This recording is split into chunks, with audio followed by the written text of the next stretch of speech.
I should be like you, Mel.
Ultimate on-demand destination for the UK's best fan-led football podcasts. Want authentic supporter insight on all things Bournemouth? Follow Up the Cherries in all departments on the TalkSport Fan Network. Club-dedicated content created by the fans, for the fans. Search TalkSport Fan Network.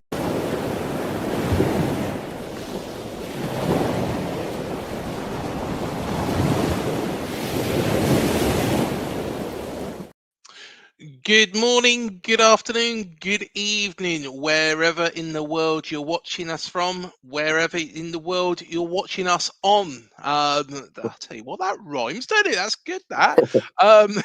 Be it YouTube, be it Instagram, be it Spotify, be it Apple Music, be it Amazon, or your shower, or someone else's shower, or your next door neighbour's shower. I should stop with shower jokes. To be honest, it's so funny, but you know, I need to get one of these. But it is Cherry AM on a slightly drizzly Tuesday morning. The sky is crying, like everything. I don't know if anyone will ever beat the shower, but that's a topic of a conversation. What's the most unusual place you've listened to us from? Exactly. You know, there's a question. Where is the most unusual place you have watched Cherry AM or any video on this channel for, you know, and which video was it? You know, oh, actually, you know, can you imagine? We'll have a few of the people that watched the David Icke video come back on, you know, and let's try to keep it PG though. Yeah, you know. There was some strange comments off the back of that one, but there we go. Right, let's go through these comments this morning. So we've got Darren Hurst. Sorry, guys. Sneaking off for a site walk today to participate. I'm on a first aid training course today and tomorrow. Missed the live shows, but we'll catch up on the train home later. Not a problem at all, Darren. And yeah, first aid training. I remember doing that, you know, years ago actually. You know, when I was working for Sainsbury's, they had the dolly in the middle of the bloody room, and yeah, I'm no good with that. You know, no good with that at all. But it's always worthwhile doing. It's always worthwhile learning because you never know when you might need it. John Bonds, good morning, John, or Daniel Craig, or whoever you are. He's got a martini at this early hours of the morning, and he said, don't forget to mention the red card handball. Well, you're going to have to watch Cherry Slaps later on, John, because then you will actually be able to see, you know, what Ollie and his team think of this red card. You know, the incident that you discuss. I think we all agree it was a red. No mention from the Bournemouth fans. Strange that. John, I don't. You know, very quickly. What's your view on this? I can't remember it, to be honest. Well, it's the Senesi. I'm guessing they're on about the Senesi hand. His hand does go for it. It does do the flick at it. Mm-hmm. If it does touch it, then it's a simple red card. It's last man, to me, simple red card. My only question is, such a quick, light flick and that at the ball, he has to still touch the ball. I don't think really intention is good enough in his actual Yeah. contact, and I can't see a VAR angle that confirms that. It's like the match last night. Who was it? I can't remember. Who played last night and that. But did you watch the game last night? I did, yes. And that the penalty decision, Leeds deserve to win. I don't want to Oh, for that. 100%. 100%. But that penalty, even though the tall people on the thing, they still set for his penalty. To me, his arm was right behind his back. He was actually trying to push his arm behind his back. But yeah, he was leaning into it. But Yeah, I think that's what you're meant to do as a defender. You're meant to get your body in the way. You saw exactly. his arm Yeah. actually his arm was actually going literally down his side. It was actually going further behind his back. So I thought that shouldn't be a penalty because otherwise players can just hit people's arms, but as long as it doesn't make sense. So the Yeah. intention, I would say no, it's not a red card. Was nothing in there. But if it did manage to touch the ball, then yeah. So I don't know if you've seen a better angle of it. No, no. To be honest, I've completely ignored it. You know, but Mr. Bond, go back to Halle Berry and Denise Richards, will you? Shaken, not stirred. I'm not shaken. Malcolm Chiverton, good morning, Craig, Sean, and everyone in the chat. Good morning, Malcolm. Hope you are doing well. Malcolm said, John Bond, we have not discussed the game yet as it will be up on Cherry Slaps this evening with Ollie Hudson. Hope that covers your point. Yes, we did touch on it very briefly there, but remember that show tonight as well. It was delayed. It was delayed by 24 hours. Unfortunate reasons, but hopefully everybody saw the replacement show, which one of the nicest guys I've ever interviewed. In all Yeah, good honesty. show. Yeah, thank you so much. Mark Rhodes, of course, finished runner-up on Pop Idol back in 2004. Such a pleasant guy. Really, really, really interesting. His career. Interesting to know the inner workings of a show like that and how it evolved into the Goliath of X Factor and how it kind of burnt itself out as well. But his career in TV with Sam Nixon. So yeah, very, very interesting. If you haven't watched it, go and watch it. People of a certain age, I know I'm a little bit older than probably people that was watching Sam and Mark religiously on TV each week. But my little brother did, and he was like, "You're interviewing Mark Rhodes." So yeah, do go and check it out if you are within that probably I would say probably the 25 to 33 bracket. You will know them both very, very well and know who Mark Rhodes is straight away. But a lovely, lovely guy, and please do go and watch it. Paul from Oz, I said good morning to all here. Good morning, Paul. Hope you're doing well, mate. And Malcolm has said the same. Good morning to Paul. Good to see you here. There's conversation going on here between Paul and Malcolm, which is always nice. It's such a nice community. Every single morning, it does not fail. I think we're just kind of sometimes in the background because the conversation is just nice in the chat. Good morning to Chris Hubble. Hope you are doing well, mate. Malcolm said good morning to Chris, and Paul Santi's here. Good morning, Paul. Hope you are doing well, mate. Good to see you. Chris Hovell said good morning to Malcolm. Leon Humby, the owner of the first AFC Bournemouth home kit this season, he's never going to be able to shake that down until next season, when he'll probably be the first to buy next season's home kit as well. He says, good morning, everyone. Great to finally see Doak signing done up the cherries, and we'll touch upon that in a moment. Dan Short says, good morning to myself and you, Sean. Welcome, Ben Doak. 3 Scottish internationals, Doak, McKenna, and Christie. Yes, most definitely. Yellow card for lateness as well. Was we that late? Ooh, let's have a look at the time. Well, by my book, the actual clock in the corner says 10 minutes past 8. But, it's just coming up to There it is. There it is. It's 10 minutes. Oh, it's gone to Oh, 11. 57 seconds today. Surely you got to let us off. Rodney Trotter today and John Bond today. What great manager for us, and his son, a great player for us and the scum. Yeah. Good morning, Paul. And yeah, we have got some. To be honest, we have got some special guests coming in now, haven't we? We've got Rodney. Rodney, I oh wonder if yeah. Del Boy's going to come on. We want Del. We want Del. All right, Rodney. No, that's Boise again, isn't it? Yeah. I'm trying to think of Kushti, Rodney. That still doesn't sound like Del Boy, does it? You could have asked for some tips yesterday. Yeah, yeah, Voice and that. exactly. Chateau Neuf de Pape, Rodney. That still sounds like Boise. Oh, do you know one of the best bits though in Only Fools and Horses? Let us know in the chat if you love Only Fools and Horses. Was when Trigger was with that bloody broom.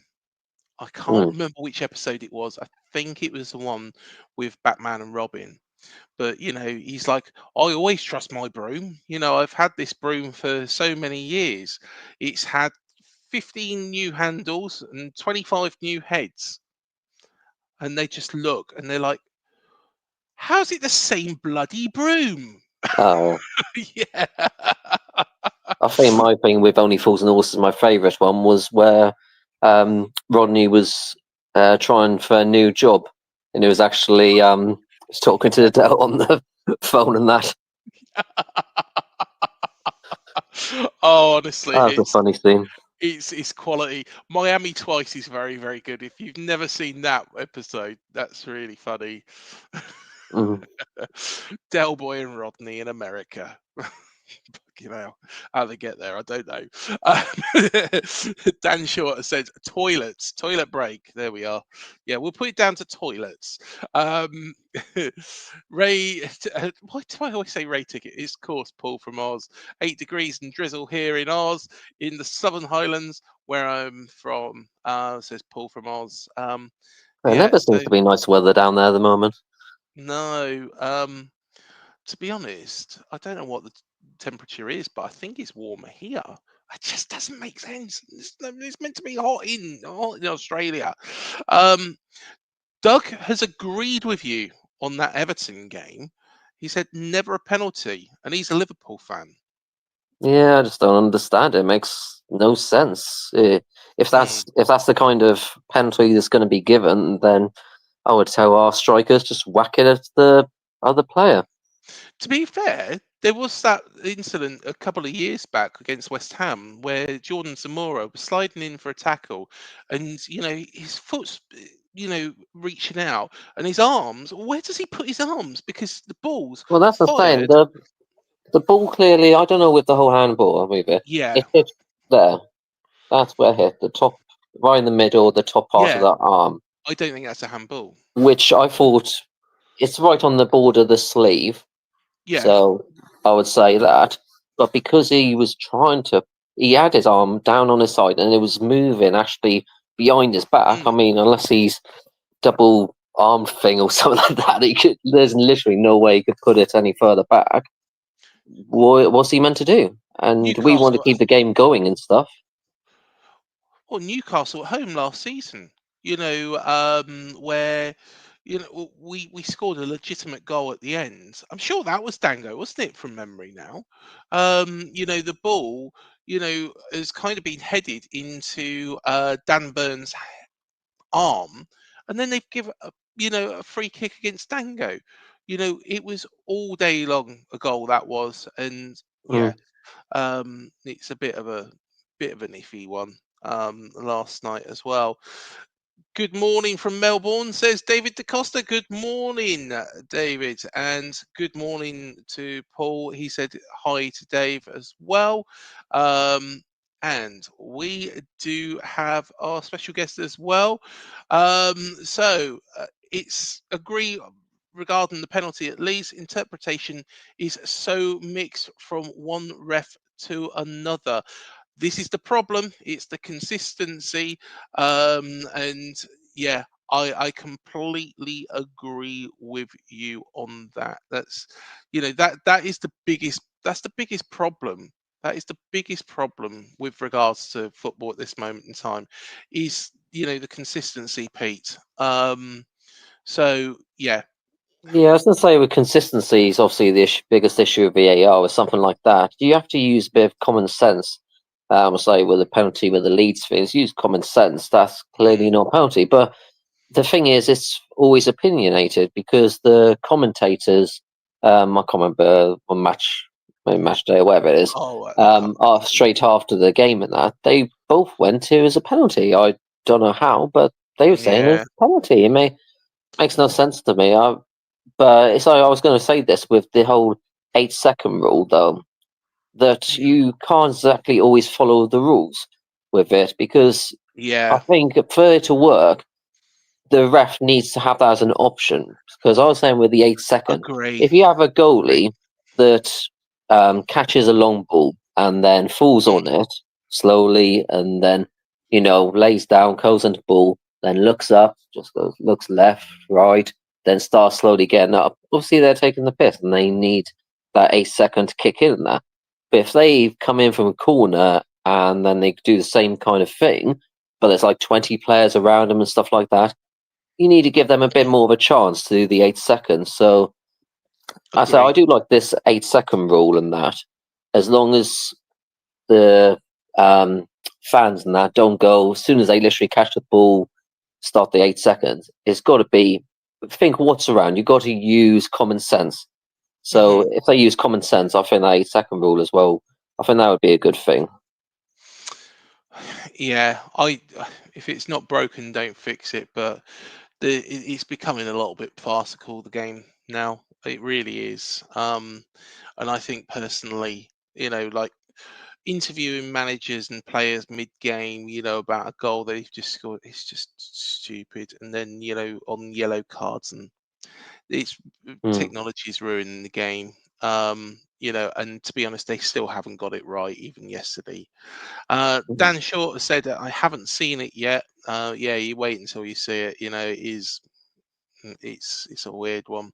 Leeds were bouncing up and down trying to get it, and I think the referee kind of has played to the crowd as well. But Yeah, surely Stockley Park, well, Stockley Park did review it, and I just don't get it. Don't get it.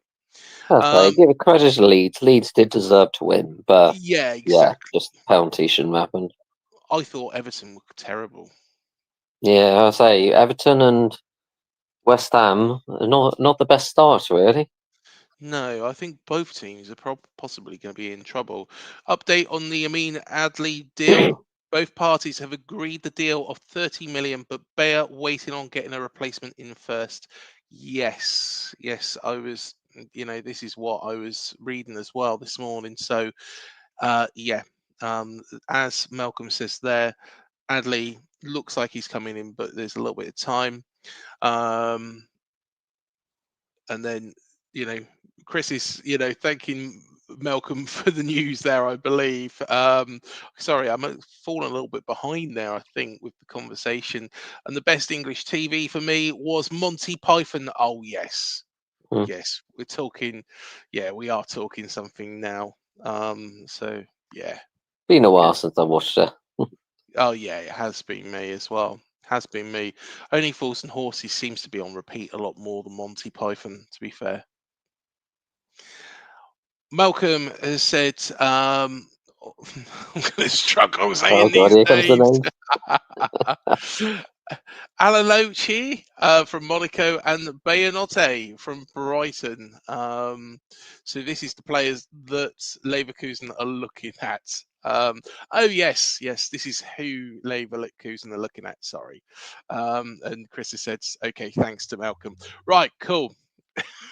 20 minutes in, we're going through this. I tell you what, it's great. It's great. We will come on to a little bit about who we think might be in trouble on the opening day weekend. Yeah. But based on the performances, I know it's very, very early days. But let's talk about Ben Doak, of course, signed from Liverpool yesterday, or Ben Gannon-Doak, as we should call him. That's what he'll have on the back of his shirt, Gannon-Doak. Didn't know about the Gannon bit, to be fair, just saw him as Doak. So unless that's a new addition, like Billing going from Billing to Philip, still don't get that one. It could well be a situation like that. But Mark McAdam, just very quickly, has said Ben Doak will be the Luis Sinistera replacement, not the Dango Watara one. I've always liked Doak. Think he'll add a different profile of winger to a squad that AFC Bournemouth don't currently have. And you know what? When Mark McAdam speaks, people listen, and I get where he's coming from here. Sinistera, I really like Sinistera. Which is why it's a bit of a shame, to be fair. That he's gone, but I think this is, like Mark McAdam says, a shift, a change, and something offered which is a little bit different. Of course, plays on the right hand side, so you can imagine that Semenyo will go over to the left. Can also played in the centre a bit as well. Had a decent record for Middlesbrough last season as well. So very, very, very promising. And he's quite quick, skillful. He's one of those nippy wingers. Are you happy with this signing, Sean? Well, I was looking at the stats with them. I don't know either the players Doak or Adley. But the thing is, Doak, he hasn't played any Premier League games. You say he played Middlesbrough, played well, but he played 24 games, 3 goals, 7 assists. Obviously, that's a third less of the games that he could have played, presuming that he spent the season there. And Adley, I was looking at his stats, and 24, 25, 20 matches, season before 23, 26, 25. So both of them haven't exactly played all the games, lost possibly a third of the matches. So that's a little bit of a concern. And I say both of them ain't played in the Premier League. So for those two reasons, it is very concerning me statistically. But yeah, I say in the recruitment we have to trust, and I'm sure they see it, so they'll know all about it and that. I honestly think this is a good signing. Ben Doak especially, because he is only 19 years of age. He's already playing for Scotland. And the senior team as well. He works his way through the under 16s to the 17s to the 21s quite quickly. And he's a solid player. He's a solid player. To be fair, he didn't, get to go to Euro 2024 because he was injured. But do you think we've overpaid for him though? Because that's another first. I ain't seen the player, so I can't comment too much. But I've seen Liverpool fans and that, and most of them seem to suggest that we've overpaid for him. Do you agree, or is that? I don't think we have. I think that, like Mark says, he is a different type of winger. He's not a Dango Batara winger. He is more in that Luis Sinistera mold. And I know, yes, as Malcolm says here, Ben picked up an injury. That's why he's not played so many games. And of course, he is at the Premier League champions as well. So yeah,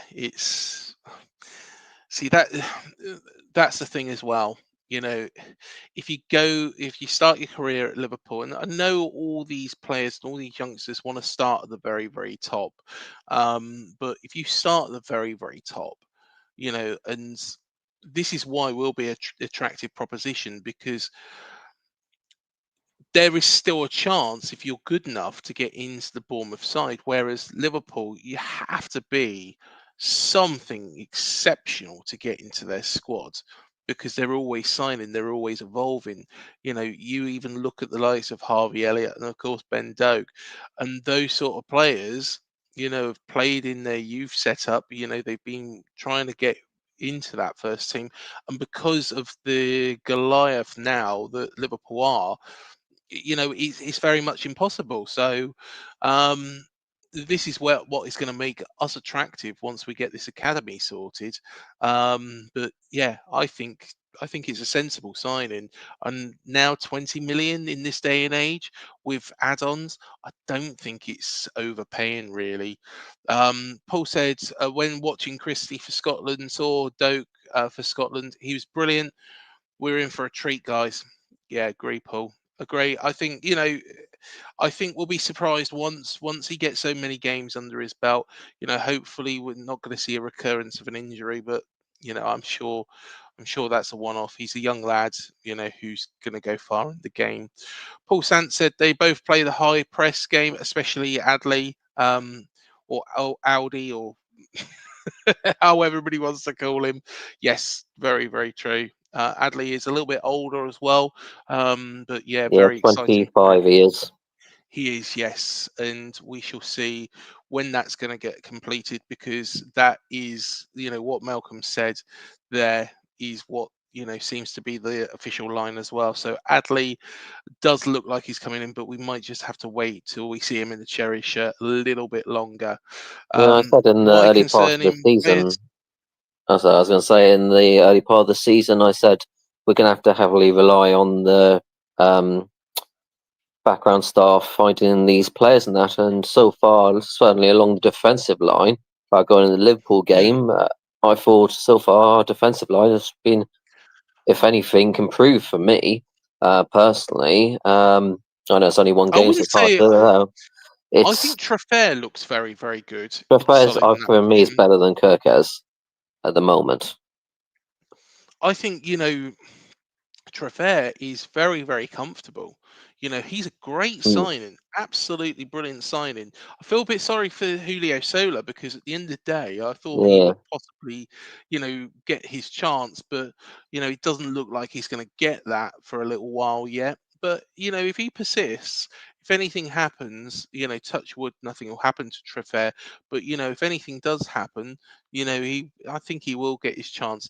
The only problem with Sola, maybe this is what maybe Riola has in mind. If anything happens to one of the centre backs, maybe Traffair can move into that left side of the centre back position, and maybe Sola on the left. You couldn't put Sola in the middle; he's too short. And to be honest, that sounds really. Is that sizist? I do apologise if it is, but yeah. To be honest, it's general anatomy. You can't put Sola in the centre. As you couldn't put Arejo in the centre. Unfortunately, the physical makeup. If you put them against a tall, forwards, or you've got Virgil van Dijk coming up for a corner. I'm sorry, as good a header of the ball they could be. There's no way they're going to get over Virgil van Dijk. He's just going to be a tower over them. 4 other clubs were in for Doak. Yes, I completely agree. Just going back to Malcolm's comment, why concerning players will come and learn how to play the Andoni way. Just hope they get plenty of game time. And like you say, Sean, the training, and the recruitment, I think is all positioned to actually target those players. And, they've done a great job so far. So I've got full faith in them. Got full faith, mate. Paul Sant said stats do count, but Dango stats were better than Semenyo's. But ask any fan or manager who they would have to have playing in their team.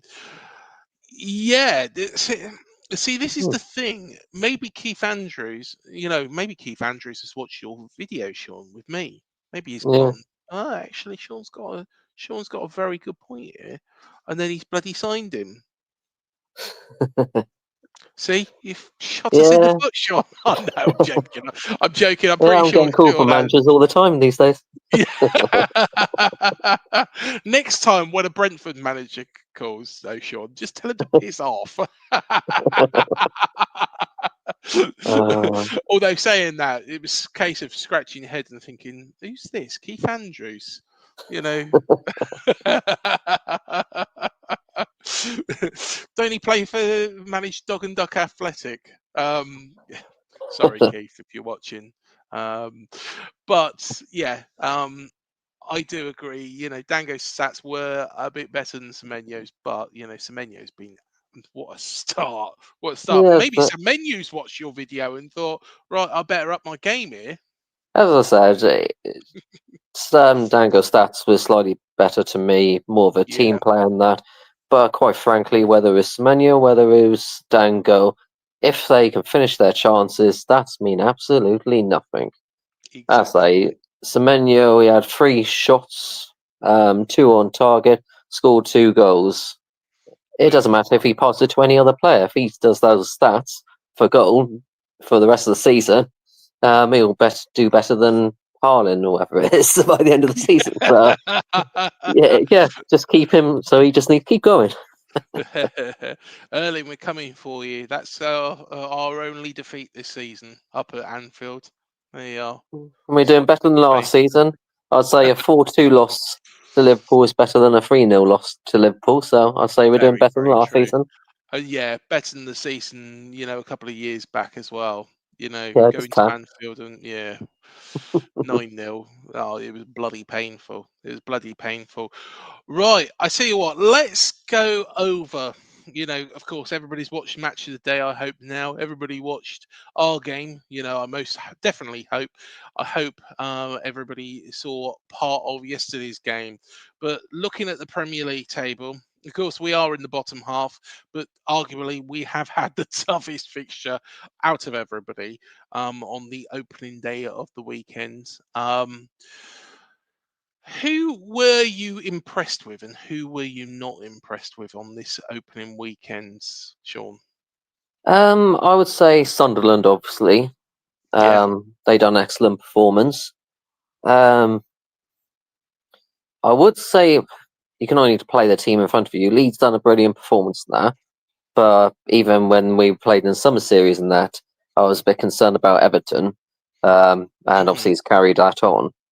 yeah. Um, and Wolves, I'll say disappointed with them, but I don't know. The teams that I would be disappointed with, I was disappointed. There's no one that I say Sunderland. I put them as if any of the relegation teams are going to get out of relegation, it'd be Sunderland. So Yeah. just the way they won, I think, surprised me. I think they're going to have a lot harder days than they had against West Ham.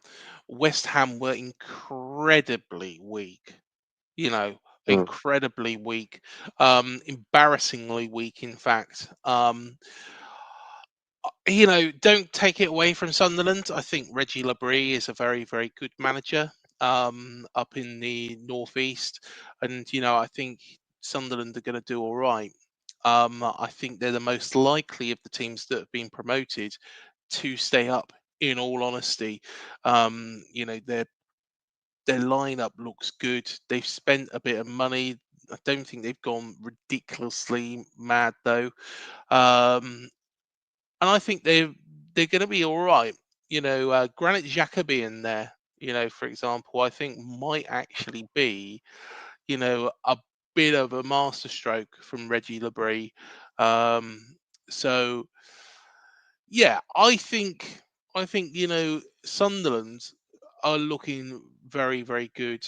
Even though they have, unbeknown to them, probably the easiest game. Enzo Lafay, of course, is there as well.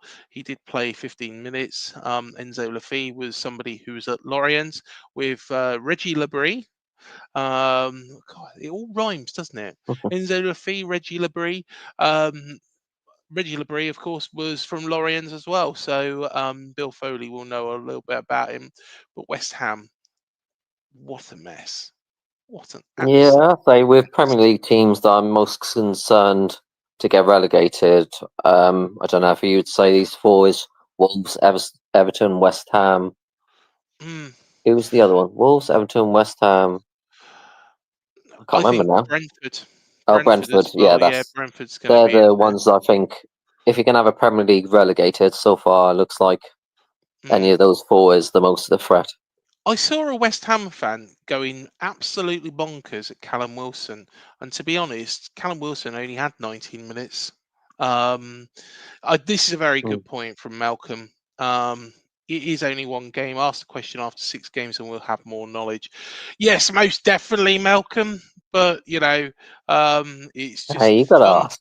It's fun to speculate at this moment in time because it is so early, and we're thinking, who's actually looking better than we expected? Sunderland definitely looking better than they expected. I tell you, a team that is looking quite good, and I was actually very, very impressed with them. I watched this game, up my dad's local, the Butcher's Arms in Reading. If anybody wants to know where it is, but yes, Spurs against PSG was very, very good, and of course Spurs got off to a winning start as well. I think, as much as we don't like him, I think Thomas Frank is going to be very good. Okay, they were only playing Burnley. I think Burnley are going to be in trouble this year. But at the same time, you know, Spurs are looking very positive. And I think Thomas Frank is probably what they needed. What did you think of? I don't know if he's got an injury, to be fair, but he was on the bench with Solanke not starting and only getting, what, 25 minutes, 20 minutes, something like that? Yeah, he didn't get very long. I don't think he needs to be worried. I don't think he needs to be worried. I think it's a precautionary thing. I think there is going to be quite a bit of rotating because Spurs are in, the Champions League this season. So Mm. I think there's going to be a bit of rotation in Spurs' dressing room.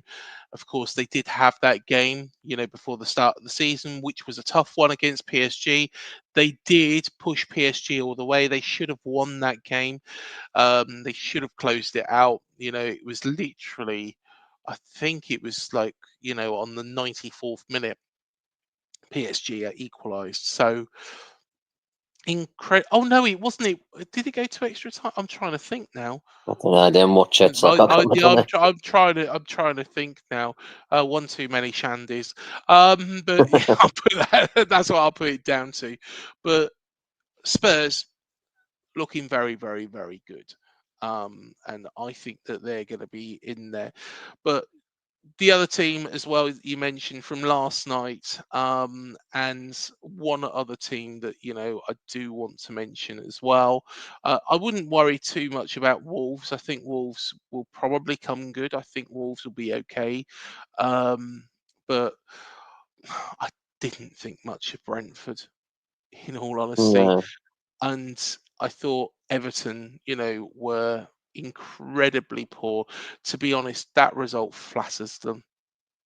That result completely and utterly flattered them because Leeds, a newly promoted team. I don't think Leeds are that great themselves, but a newly promoted team. I think Everton are in for a rocky season, and they've moved, well, of course they've moved into this new stadium. They want to get off to winning ways in it.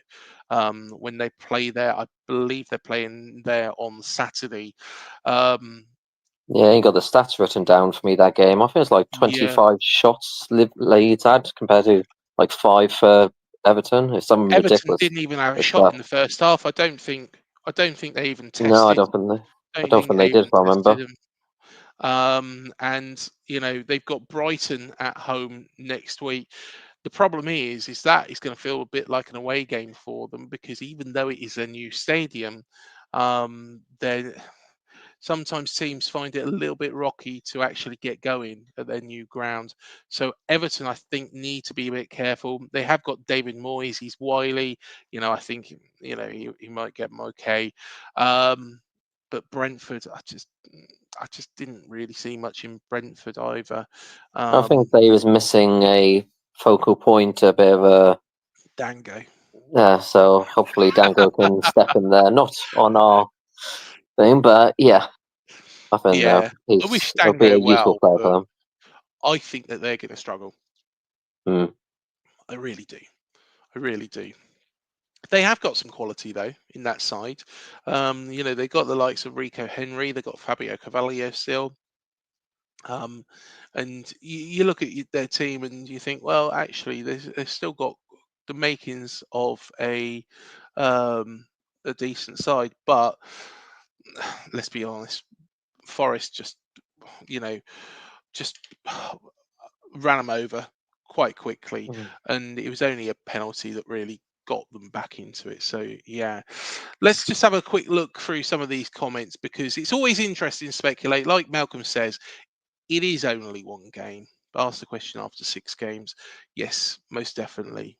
But it's always nice to speculate. And they realise how bloody wrong we were in a couple of games' time. Tommy Pear said, I really want to see another centre back through the door.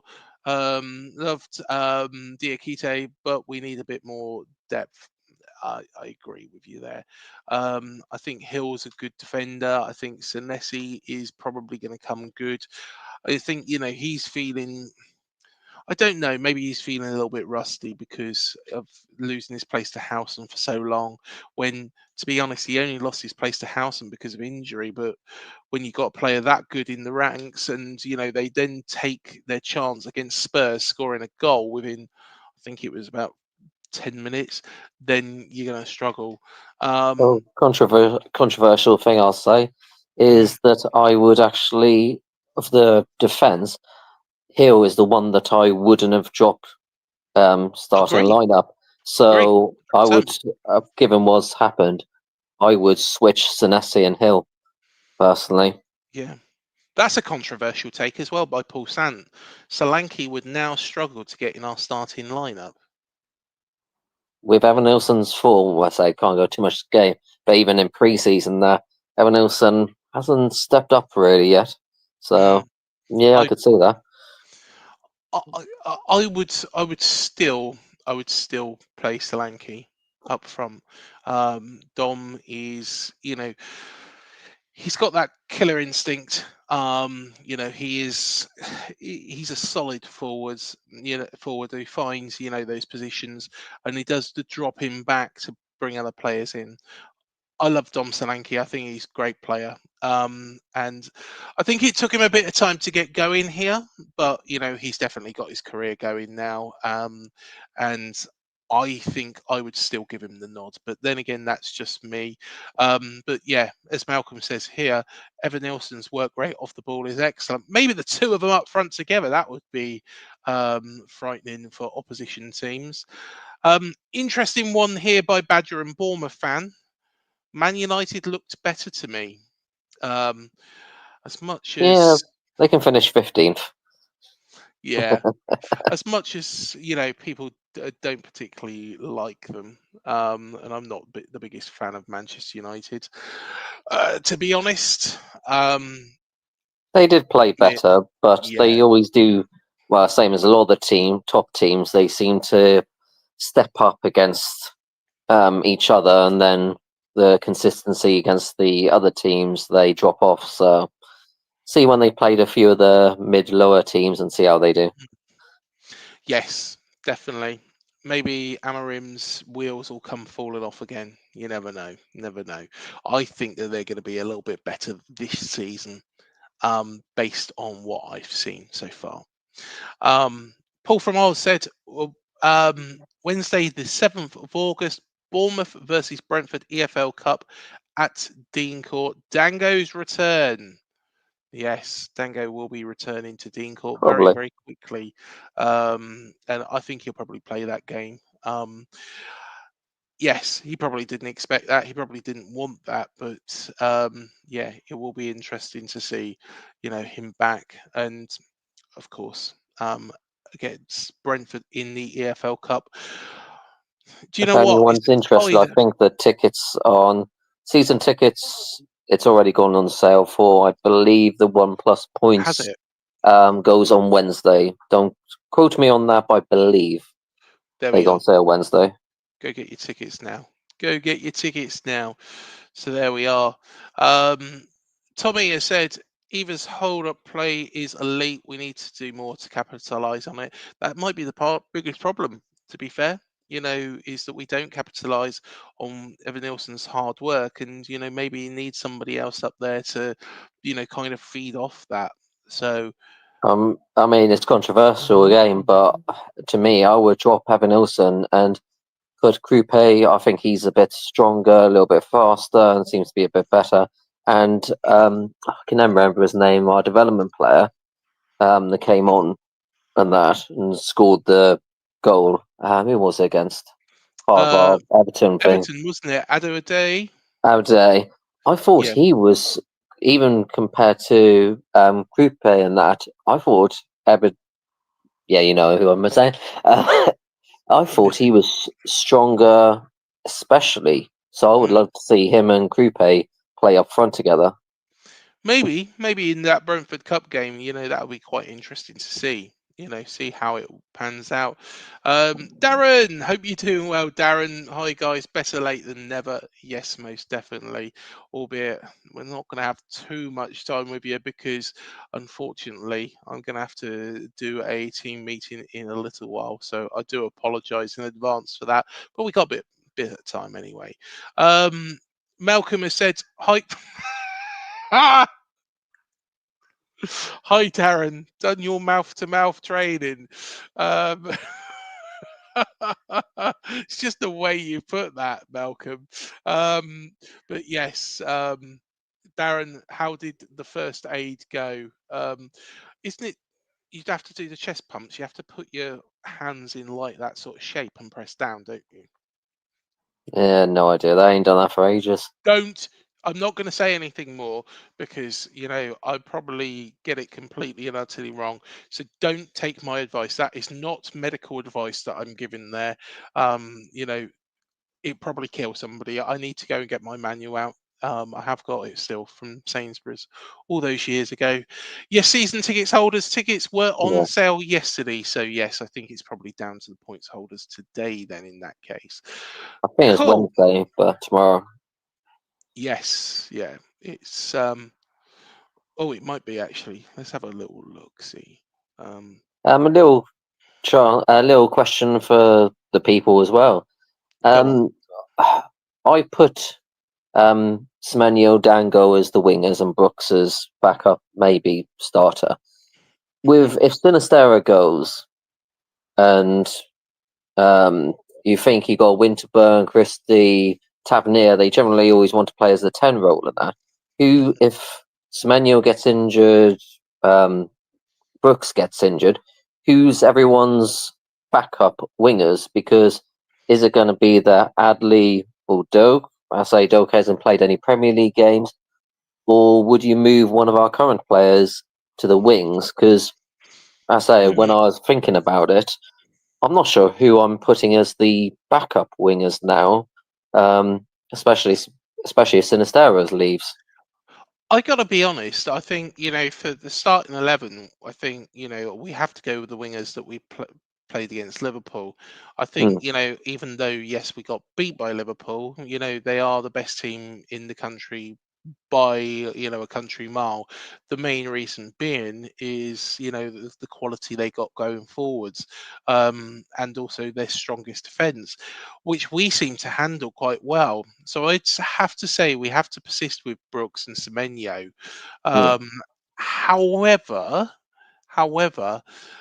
what do we do now? Of course, if we're going to play Doak, we need to move Semenyo over to the left-hand side rather than the right-hand side, which could be his normal position. Of course, Brooks and Semenyo do switch themselves.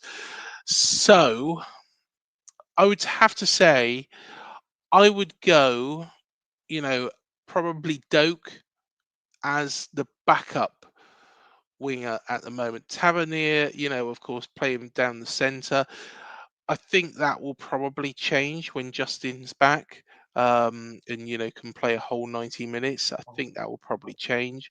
So yeah, I would say probably. I know this is going to be the most boring answer that anybody can give, and it's going to be like everybody's going to be sat there thinking, "Oh wow, that's really uneducated."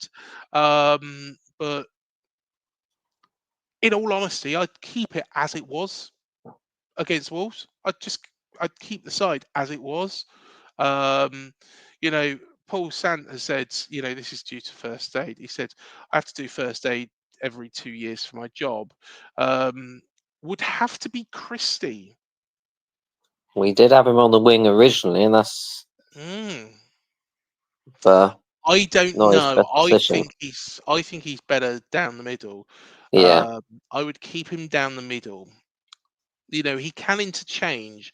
The good thing is if Doak or Semenyo or Brooks comes inside, Christie can move out to that side temporarily. So,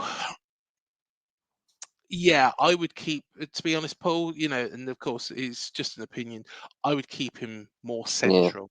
I think Tavernier's the more likely to go out onto the wings when, Kluivert gets fit, because that would probably be the one change I would actually make. When Kluivert's fit, then Kluivert in that middle. And who would be dropped for Christie? If Christie was ready for the Wolves game,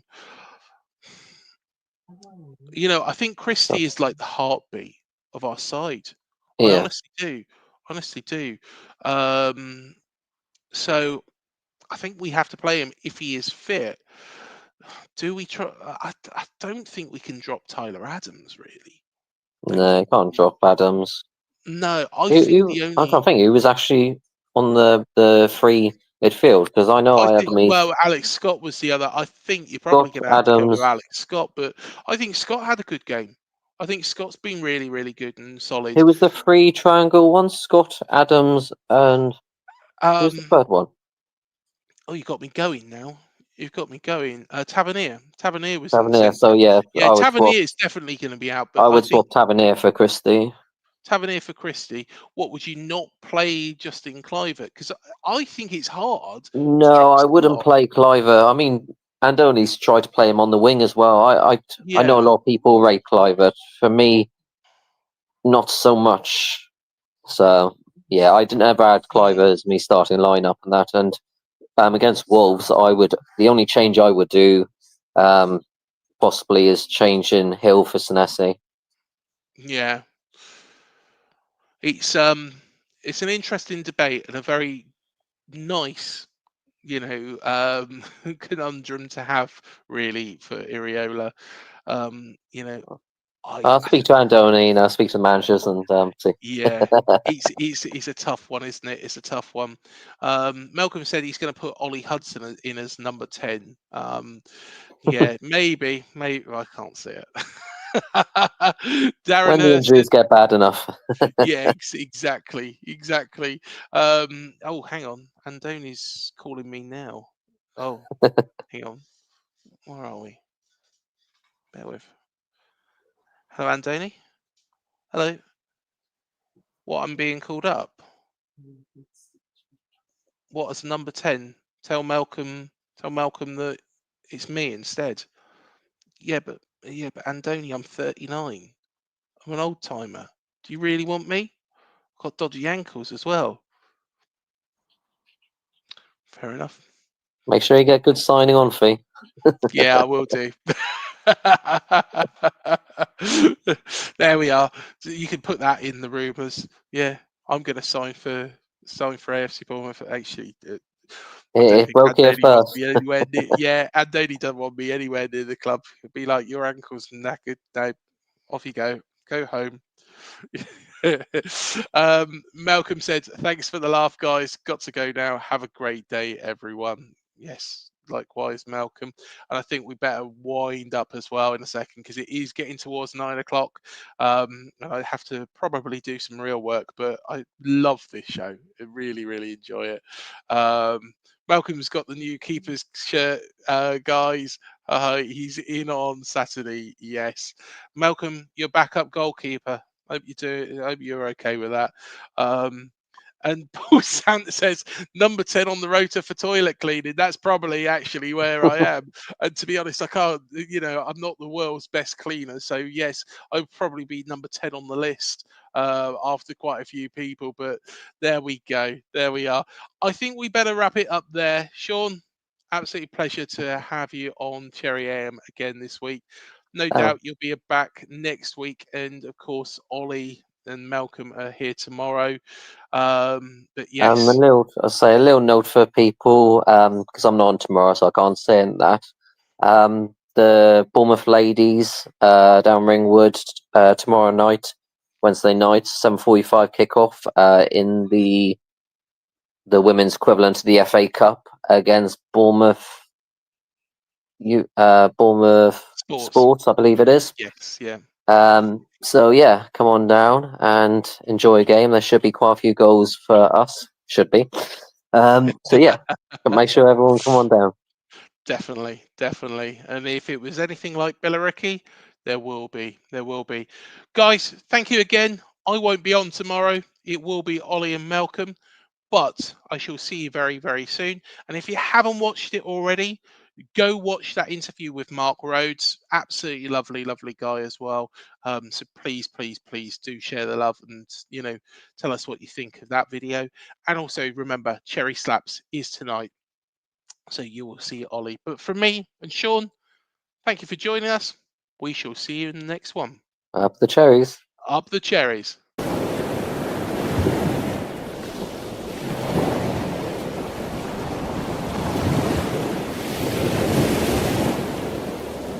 TalkSport Fan Network. The ultimate on-demand destination for the UK's best fan-led football podcasts. Want authentic supporter insight on all things Bournemouth? Follow Up the Cherries in all departments on the TalkSport Fan Network. Club-dedicated content created by the fans, for the fans. Search TalkSport Fan Network.